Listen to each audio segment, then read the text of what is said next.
السلام علیکم ورحمۃ اللہ وبرکاتہ نحمدہ ونصلی علی رسولہ الکریم اما بعد فاعوذ باللہ من الشیطان الرجیم بسم اللہ الرحمن الرحیم الصلاۃ والسلام علیک یا رسول اللہ وعلی آلک واصحابک یا حبیب اللہ۔ رمضان المبارک کا مقدس مہینہ آیا اور گزر گیا، اب عید کی تیاری ہے۔ ہمیں معلوم ہونا چاہیے عید ہو یا اسلام میں کوئی بھی بڑا دن یا بڑی رات یا تہوار ہو، وہ عبادت ہی سے معمور رہتا ہے۔ حضرت سیدنا عمر رضی اللہ تعالیٰ نے ایک مرتبہ عید کے دن اپنے بیٹے کو پرانی قمیص پہنے دیکھا تو رو پڑے۔ بیٹے نے عرض کیا، پیارے ابا جان، آپ کس لیے رو رہے ہیں؟ آپ نے فرمایا، بیٹے مجھے اندیشہ ہے کہ آج عید کے دن جب لڑکے تجھے اس پھٹے پرانے قمیص میں دیکھیں گے تو تیرا دل ٹوٹ جائے گا۔ بیٹے نے جواباً عرض کیا، دل تو اس کا ٹوٹے جو رضا الہی کو نہ پا سکا یا جس نے ماں باپ کی نافرمانی کی ہو، اور مجھے امید ہے کہ آپ کی رضامندی کے طفیل اللہ تبارک و تعالیٰ بھی مجھ سے راضی ہوگا۔ یہ سن کر حضرت عمر رضی اللہ تعالیٰ عنہ رو پڑے، بیٹے کو گلے لگا لیا اور اس کے لیے دعائے خیر فرمایا۔ اسی طرح حضرت امیر المومنین حضرت سیدنا عمر بن عبدالعزیز رحمۃ اللہ تعالی علیہ کی خدمت میں عید سے ایک دن قبل آپ کی بچیاں حاضر ہوئیں اور بولیں، بابا جان کل عید کے دن ہم کو کون سے کپڑے پہننے ہیں؟ فرمایا، یہی کپڑے جو تم نے پہنے رکھے ہیں، انہیں دھو کر آج صاف کر لو اور کل پہن لینا۔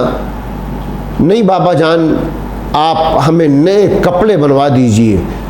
بچیوں نے ضد کرتے ہوئے کہا۔ آپ نے فرمایا، میری بچیوں، عید کا دن اللہ کی عبادت کرنے اور اس کا شکر بجا لانے کا دن ہے، نئے کپڑے پہننا ضروری تو نہیں۔ بابا جان، آپ کا فرمان بے شک صحیح اور درست ہے، لیکن ہماری سہیلیاں اور دوسری لڑکیاں ہمیں طعنہ دیں گی کہ تم امیر المومنین کی لڑکیاں ہو اور وہی پرانے کپڑے پہن رکھے ہیں۔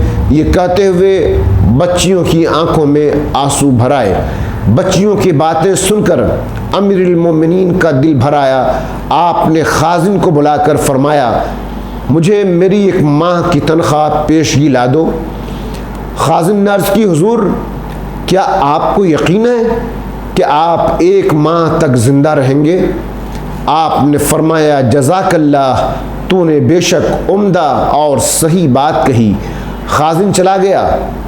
آپ نے بچیوں سے فرمایا، پیاری بچیوں، اللہ اور رسول صلی اللہ تعالیٰ علیہ وسلم کی رضا پر اپنی خواہشات تو قربان کر دو۔ کوئی شخص اس وقت تک جنت کا مستحق نہیں بن سکتا جب تک کہ وہ کچھ قربانی نہ دے۔ اس وقت دنیا بھر کے مسلمان سخت آزمائش میں ہیں۔ کرونا کی وجہ سے جو آفت آئی ہے اور ساری دنیا انسانیت اس سے لڑ رہی ہے، یہ سب آفات و بلیات لوگوں کی بدعمالیوں اور برائیوں کی وجہ سے ہے۔ انہیں خبردار کرنے کے لیے اور راستہ پر لانے کے لیے اللہ تعالیٰ کی جانب سے ہوتا ہے۔ آپ دیکھیے، رمضان شریف کا مقدس مہینہ گزر گیا، الوداع بھی گزر گیا اور عید بھی آ گئی۔ اللہ تعالیٰ نے یقیناً ہم لوگوں کو اپنی رحمتوں سے ضرور نوازا ہوگا، مگر ظاہری ساری باتوں پر پابندی لگی رہی۔ عید بھی آپ کو اسی طرح منانا ہے۔ عید گاہوں اور مسجدوں کی نماز پر پابندی بدستور ہے، اس لیے چھتوں پر یا کسی کمپلیکس یا کسی ہال وغیرہ میں عید کی نماز کا اہتمام ہرگز نہیں کریں۔ عید کی نماز صرف اسی مسجد میں ہوتی ہے جہاں جمعہ کی بھی نماز ہوتی ہے، یا پھر عید گاہ میں نماز عید کے لیے جو شرائط ہیں۔ آپ لوگ یعنی عوام اپنی مرضی سے جو اہتمام کر رہے ہیں وہ شرائط وہاں پوری نہیں ہوگی، لہٰذا آپ عید کی نماز نہیں پڑھ سکتے ہیں تو آپ اپنے گھروں میں اشراق اور چاشت کی نماز 2 رکعت کی نیت سے پڑھ لیں۔ عید سادہ طریقے سے منائیں، موبائل پر عید کی مبارکبادی دیں اور لوگوں کو نہ بلائیں، نہ لوگوں کے یہاں جائیں۔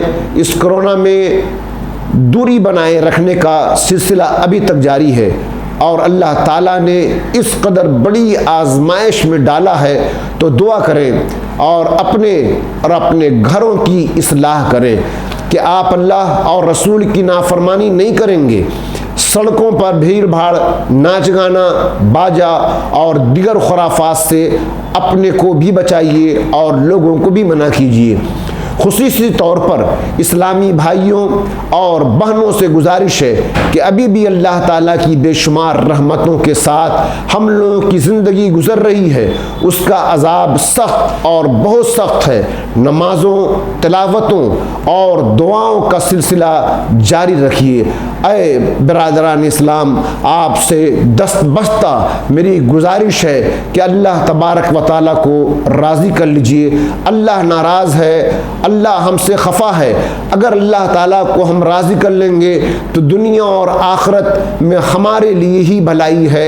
اللہ تبارک و تعالیٰ سے دعا کیجئے، اللہ تبارک و تعالیٰ کی بارگاہ میں گریہ وزاری کیجئے، محمد الرسول اللہ صلی اللہ تعالیٰ علیہ وسلم کے سنتوں پر عمل کیجئے۔ یاد رکھیے، اگر آپ دین کی مخالفت کیجئے گا اور دین سے دور رہیے گا، دین کا مذاق اڑائیے گا، نصیحت کو نہیں مانیے گا، تو اس طرح کے عذابات کا سلسلہ جاری اور ساری رہے گا۔ اللہ تبارک و تعالیٰ نے قرآن مجید میں فرما دیا ہے کہ ہم تمہاری آزمائش کرتے رہیں گے، ہم تمہارا امتحان لیتے رہیں گے۔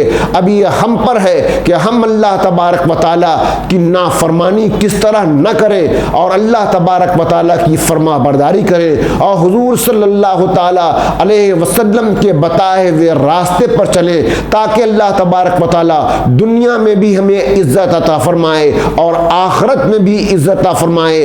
ہماری طرف سے جملہ برادران اسلام کو عید کی مبارکبادی قبول ہو۔ اللہ تبارک و تعالیٰ جملہ مسلمانان عالم کا حامی و ناصر رہے۔ وآخر دعوانا الحمدللہ رب العالمین۔